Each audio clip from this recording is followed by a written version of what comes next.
सुबोध एक सीधा सादा सा गरीब किसान था। बचपन में ही उसे लकवा हो गया था, जिसकी वजह से वो थोड़ा लंगड़ा कर चलता था। लेकिन उसने कभी भी अपने काम में अपनी इस शारीरिक कमी को नहीं आने दिया। वो बहुत मेहनत और लगन के साथ अपने खेतों में काम किया करता। उसके परिवार में उसकी पत्नी और उसका बेटा थे, जिसने बहुत समय से ये जिद लगा रखी थी कि उसे भी अपने दोस्त के घर में बंधी हुई गाय जैसी गाय अपने घर में चाहिए। वो भी गाय का दूध पिएगा और घी खाएगा और ताकतवर हो जाएगा, बिल्कुल अपने दोस्त की तरह। ममता, इतने पैसे तो हो गए हैं कि मैं एक गाय खरीद लूं। क्या कहती हो? पास के गांव में मेला लगा हुआ है, वहां पर थोड़े सस्ते में गाय मिल जाएगी।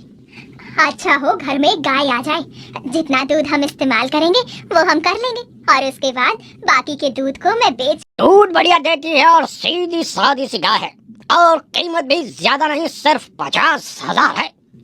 50,000 भाई साहब, आपने तो बहुत ज्यादा बता दिया। अरे कुछ कम कर लो ना प्लीज।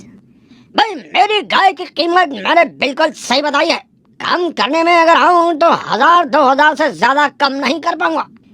नहीं भाई, तुम तो बहुत ज्यादा पैसे बता रहे हो, मैं इसे नहीं खरीद पाऊंगा। सुबोध फिर मेले में घूमने लगता है। वहां पर आई हुई बहुत सारी गायों पर वो नजर मारता है, लेकिन सब इतनी महंगी थी कि वो निराश हो जाता है। जैसे ही वो मेले से बाहर आने लगता है, तब उसे एक गाय नजर आती है जो एक पैर से लंगड़ी थी, लेकिन उसका चेहरा बहुत ही मासूम दिखाई दे रहा था। वो इधर उधर अपनी गर्दन हिलाकर आने जाने वाले लोगों को देख रही थी। वहीं पर एक बूढ़ा आदमी बैठा हुआ था। सुबोध उस गाय को देखता है और आगे बढ़ जाता है, लेकिन फिर पता नहीं क्या सोचकर वो वापस आ जाता है और उस बूढ़े आदमी से पूछता है, बाबा ये गाय कितनी की है? खरीद लो बेटा, बहुत अच्छी गाय है और बहुत दूध देती है। मुझे पैसों की बहुत जरूरत है, तुम इसे 20,000 में ले लो। ठीक है बाबा, ये लो 20,000 और ये गाय मुझे दे दो। सुबोध उस काली गाय को लेकर वहां से चल पड़ता है। वो भी लंगड़ा रहा था और गाय भी लंगड़ा रही थी। उन दोनों को देखकर सारे आने जाने वाले लोग हंस रहे थे। सुबोध को वहां से अपने गांव तक आने में शाम हो जाती है। जैसे ही वो गांव में गाय लेकर आता है, गांव के लोग उस पर हंसने लगते हैं। अरे सुबोध, ये क्या? तुम्हें पूरे मेले में सिर्फ ये लंगड़ी और काली गाय मिली है? अरे भाई, तुमने तो वो कहावत बिल्कुल सच कर दी। रान मिलाई जोड़ी, एक अंडा एक कोड़ी।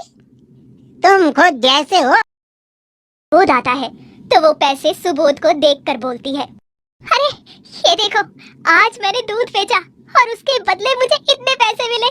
सुरभि ने तो मेरा मन खुश कर दिया। हाँ? ये सुरभि कौन है? अरे हाँ, मैं तो तुम्हें बताना ही भूल गई। मैंने अपनी काली गाय का नाम सुरभि रखा है। आज शाम के दूध निकालने का समय हो गया है। हाँ, मैं दूध निकाल लूं, फिर तुम दोनों खूब सारा दूध पीना। सुबह तो गाय ने 2 बाल्टी दूध दिया था। हाँ, देखती हूँ क्या देती है। ममता जाकर बाल्टी लेकर गाय का दूध दोहने के लिए बैठ जाती है, लेकिन बहुत देर तक गाय दूध नहीं देती। तब वो उसकी कमर पर हाथ फेर कर कहती है, क्या हुआ सुरभि, क्या तुम नाराज हो? क्या तुम मुझे दूध नहीं दोगी? तभी सुरभि अपना मुंह खोलती है और वहां से एक सोने का सिक्का नीचे गिरता है, जिसे देखकर ममता हैरान हो जाती है। वो सोने के सिक्के को उठा लेती है। हाँ, ये तो सोने का सिक्का है। मैं समझ नहीं पा रही, तुम कैसी गाय हो? सुबह 2 बाल्टी दूध दिया, जबकि कोई गाय 2 बाल्टी दूध नहीं देती, और अब ये सोने का सिक्का। मैं एक जादू काली गाय हूँ और मैं लंगड़ी भी नहीं हूँ। मैं तो बस देखना चाहती थी कि लोगों का दिल कैसा है, क्या वो मुझे भी खरीदेंगे। पर सुबोध ने मेरा दर्द समझा, क्योंकि वो ये दर्द महसूस करता है, और उसने मुझे खरीद लिया।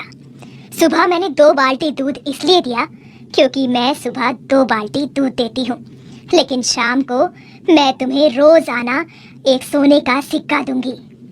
ममता को यकीन ही नहीं हो रहा था। वो सुबोध को आवाज देकर बाहर बुलाती है। फिर काली गाय सुबोध को भी बताती है कि वो एक जादुई गाय है। वो सर नीचा करके सुबोध के पैर को चाटने लगती है। इतनी ही देर में सुबोध का पैर बिल्कुल सही हो जाता है और वो कूद कूद कर देखने लगता है और फिर गाय को गले लगा लेता है। वो बहुत खुश था अब वो लंगड़ा कर नहीं चलेगा। अगले दिन सुबह सुरभि फिर 2 बाल्टी दूध देती है।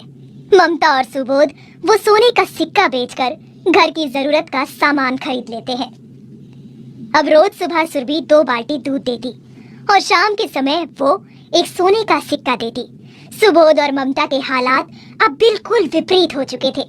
वो लोग धीरे धीरे अमीर हो जाते हैं, घर भी सुंदर सा बना लेते हैं और अपनी सुरभि गाय के रहने की जगह को भी वो बहुत सुंदर बना देते हैं।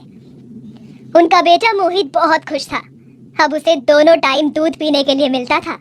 जो लोग उनके घर से दूध लेकर जाते, उन लोगों के घर में गाय का दूध पीने से छोटी मोटी बीमारियां ऐसे ही ठीक हो जाती। अब सुबोध और उसका परिवार सुरभि गाय के साथ बहुत ही खुश था।